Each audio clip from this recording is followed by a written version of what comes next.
Hi everyone, my name is Therese, and today's subject is going to be about a certain group systems theory, which in reality everyone kind of uses it and doesn't even realize it.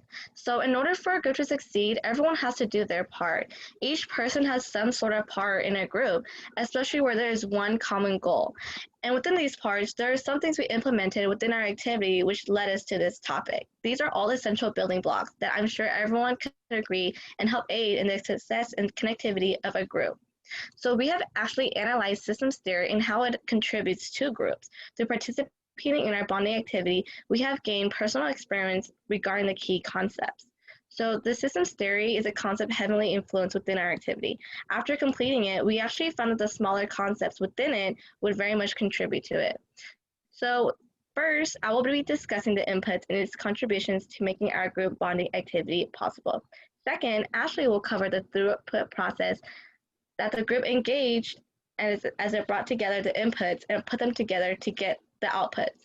Third, Dulce will describe the outputs that resulted from our group activity. Fourth, Sandra will discuss how environments affected our group activity. Fifth, Kinsey will explain how feedback contributed to our group activity. And lastly, Rebecca will talk about synergy and how it affected it. So now that I explained a little bit about what our small group concept is, I will now begin by talking about the first concept within the small group systems theory.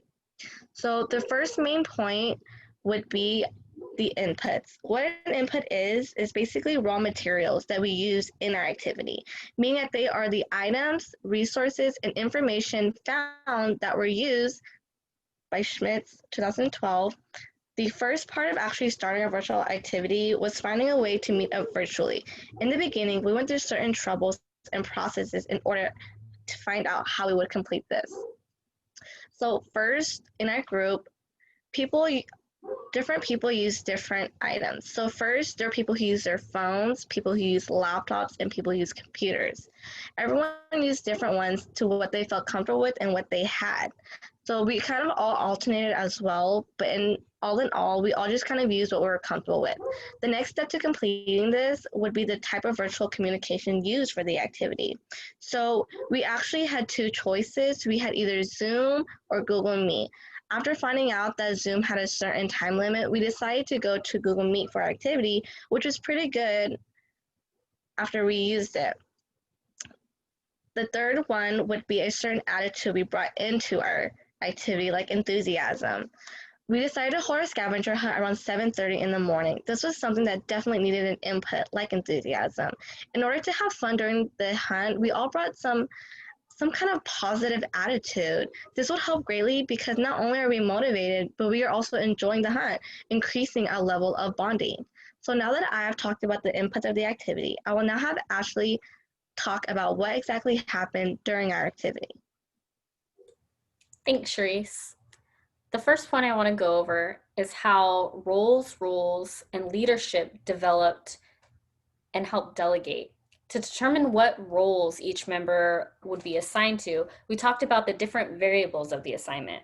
Some members were very apt for certain roles. For example, when we began our first meeting, which was our Get to Know Your Icebreaker meeting, we talked about what each one of us were pursuing in college and how succeeding in this class was going to help with that. In that conversation, Kinsey mentioned computer science and the types of technology and skills that entailed. This helped us to determine that she would probably be best for the role of leading and guiding us through how to set up the virtual meeting and which tools would be great for our scavenger hunt. During the hunt, it started to get kind of confusing. Who held up what item when? So Sandra came up with the idea or the rule that we should say our name as soon as we came back into the frame with the item to be able to award points more accurately. As for point tracking, we decided that it was best to delegate that responsibility to each person who was the announcer to make it easier by only having one single person track each round. My next point I want to bring to light is conflict and how we approach conflict in our group.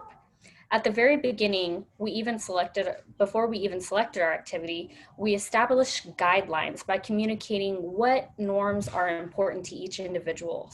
Norms being things that we all agreed on that were common standards and beliefs between all of us. We also talked about ethical guidelines for behavior, and we explored what may not have been norms from one person to another. And by following these sets of guidelines, it created boundaries that honestly prevented any type of conflict from even arising in the first place. My third point is how we evaluated the information that we received from one another. Communication in general was a big one.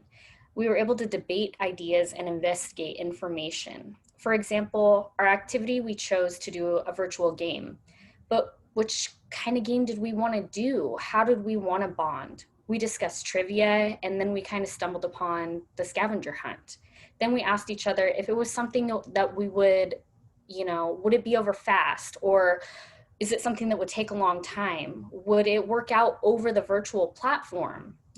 How likely is that? Was it realistic to do a scavenger hunt in 6 different houses, or would each person's environment even allow for a scavenger hunt? How would we come up with the items to hunt with, and so on? The likelihood was kind of against us, but we pulled it off, and I think that we were really, really successful. We were able to support each other in offering suggestions, giving acknowledgement for ideas, and being accepting of different opinions, which is my next point. According to Henman L. in 2020, we have to look at ourselves as a collection of inputs or raw materials and really think about how each person could change them and transform them into an output during the creation process as a whole. There are several times when one member would offer a suggestion on how to do something, and the other members would work to analyze it and offer a follow-up suggestion on how to make it better. Then we would all ask the group if it was okay and come to a concise agreement. If there wasn't an agreement that was made up, we would just keep analyzing it and work at it until it made sense for all of us and it worked for all of us.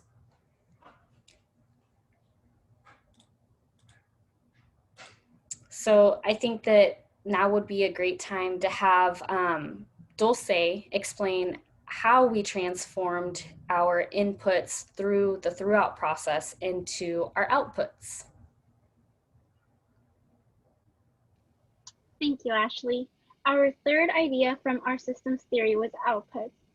With this being an online class and everything, we did take 3 things from it, with the first one being patience. In this class, we do have to rely a lot on technology, and since technology can be still very advanced, it still is not 100% mistake proof. Due to the fact that our technology during our activity was being very difficult to work with, we did gain this, since we all had to wait and power through until our technology worked enough to do our activity. Our second thing that we did take from our activity was trust. With being in a group where we did not meet each other in person, but we did meet on an online class, we really did not know what to expect. We were all strangers, and although we did like what each of us had to say on paper, we really did not know if we could trust each other. In our activity, we had to wake up at a very, very early time, which was 7:30 a.m. By everyone logging in and being on time, we gained each other's trust. Codes to 2009. Our third main point that we did learn from our activity was insights to communicating better. Communication in a group is very important now more than ever, that since we cannot rely on that having that one person, that those in-person classes where we would all have to be mandatory, we have to learn how to communicate better, which was either in text, Google Meet, and all of the sources listed above. We all had to communicate to come to an agreement what time our activity was going to be, as well as being able to come and schedule our meetings accordingly, not just for our activity. Now that I have talked through our output processes, in our activity, we did have an incentive, which was a gift basket personalized from each person in our group. The person receiving the basket would be the person in our class, in our group, that had the most points, which was Ashley. she had 84 points and so on. She did receive each of our gifts and received that basket above. Now that I have discussed everything we have taken from our activity, next is Sandra, who will explain the importance of having a healthy environment in a group. Thank you, Dulce. Does anybody remember life before 2020? I sure do. This pandemic has affected us in so many ways, including how we attend class. Due to the current circumstances, we were all in our own homes during our group activity. We all felt like a scavenger hunt would be the perfect activity to do virtually. A group can be affected by whether its environment is noisy or quiet, according to Adams and Calanes 2018. At first, our group was fairly quiet. This was due to a few different reasons. One of those reasons was just like Dulce explained, we all had to wake up at 7:30 in the morning. Most of us had just woken up and we weren't quite full of energy just yet. Another reason that played a factor in our environment was that one member of the group had her microphone muted because she wanted to be as quiet as she could be because her kids were still asleep. At first, she was communicating with us via the chat feature in Google Meet, but later was able to join using her microphone. Besides our group being affected by how quiet the environment was at first, once we started our activity, our scavenger hunt was a success. Since we were all in our own homes, we had the perfect access to all of our items in our homes that gave us the opportunity to find the objects that we needed for the scavenger hunt. Gladly, our environment was not affected by any other distractions around us, and we were all focused to do our activity. Next slide, please. Thank you, Kenzie. Meeting virtually was not only a safe choice due to the pandemic, but it also saved us time. Doing our bonding activity through Google Meet worked out great because we didn't have to drive to meet at a certain location, especially since we had to meet really early in the morning. As a group, it is important to be aware of your environment. Although we were all fairly quiet at first, we all had fun once we started our activity and felt like we really got to bond with one another. Now that I discussed our group environment, Kinsey will explain the importance of feedback in a group. Thank you, Sandra. As a group, it is normal for people to make mistakes, just as normal it is for people to do a job well done. Being able to provide feedback is important in developing a higher level of performance. Feedback is the final component and an important factor in communication. Effective feedback requires that the giver, receiver, and environment be carefully considered. Jug et al. 2018. In our bonding activity, feedback became important in regards to finding items and bringing the task item back to a judge. As other people have mentioned, it became apparent early on that it was difficult to keep track of everyone coming on and off the screen. Our solution was to say our name when we had the item and sat back down in front of the group. This helped tremendously, as the person keeping score was no longer required to focus on the screen at all times, allowing them to keep score more effectively. To further enhance our feedback process, we made efforts to fully include everyone in the activities and encouraged each other to speak up early on so we could address an issue immediately before it became a larger problem. Having an effective feedback process makes for a stronger group, a group that is capable of producing work efficiently. Inevitably, feedback is difficult on an individual level. It takes experiences and, ironically, feedback to become good at it. Feedback is an opportunity for development, and the more opportunities you have, the more you can improve. Looking back on our bonding activity, we could have been more organized, and we could have provided more feedback. It's important to find a balance between interpersonal relationships and the task at hand. Feedback allows the group to make adjustments to reach the common goal. Feedback is the final result of an idea and makes communication a perpetual process.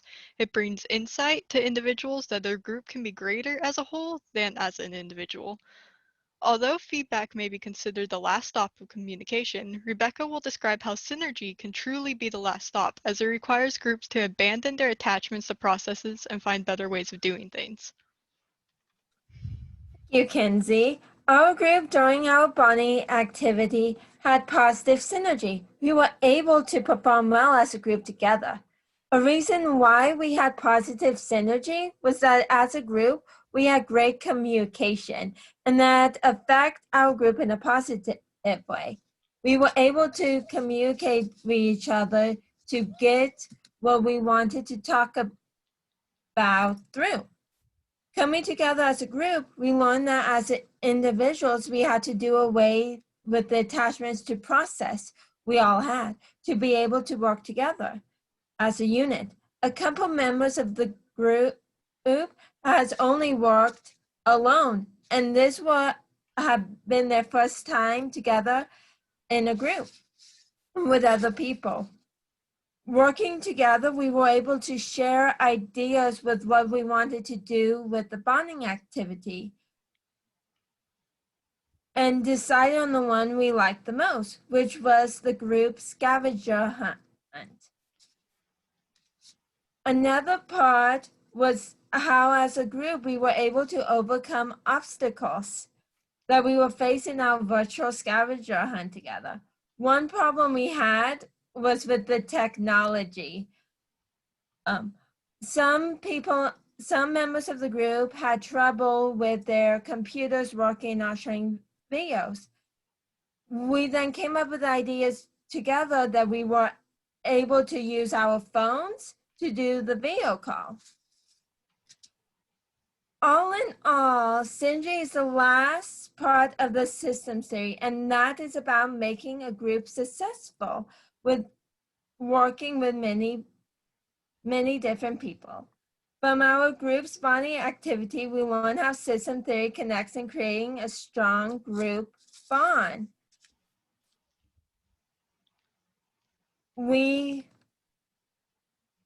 The main ideas discussed were the inputs and the throughout process.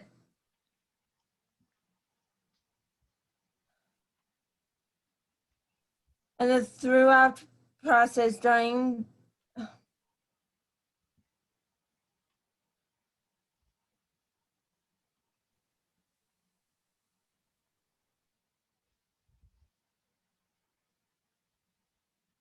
the main ideas we discussed first was the inputs, and then we went through the throughout process.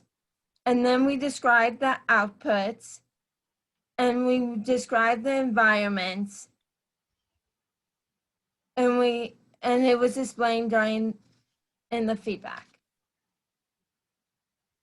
To make sure your group has a chance to succeed together is to make sure everyone apart has an understanding of the different points of the systems theories as a whole. That is the difference between being able to succeed or fail with your group. Okay.